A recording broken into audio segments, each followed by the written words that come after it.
So are you saying, like, if I was single, then the only way I can learn content in singleness is by not getting married? is by being single. And sometimes that takes a while. Yeah, it does take a while. It took a while for me, so it sure did.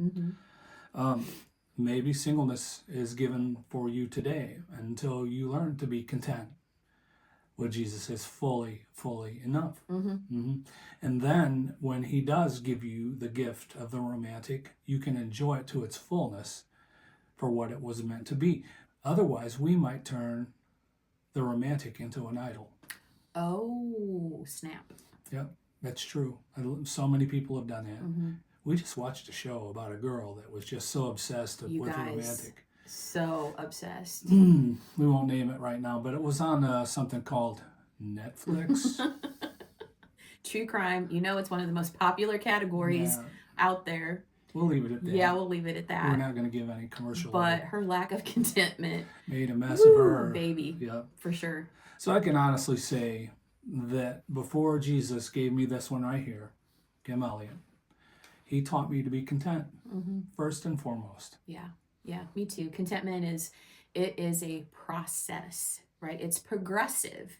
What you are content in today, you're going to have to learn to apply to tomorrow, and it grows from that place. Contentment is not a spiritual gift. So sorry. But as Gary has stressed out of Philippians, it is something that is learned. And so we really have to set ourselves. We can't scroll ourselves into contentment. We have to set our minds and decide that the word of God is true. What Paul said is, I learned to be content. So how does that apply to us today? That means we then will also learn to be content. It's not a book knowledge. This is experiential knowledge, like Gary said, going without and still finding that Christ is enough in the absence of what you think you wanted.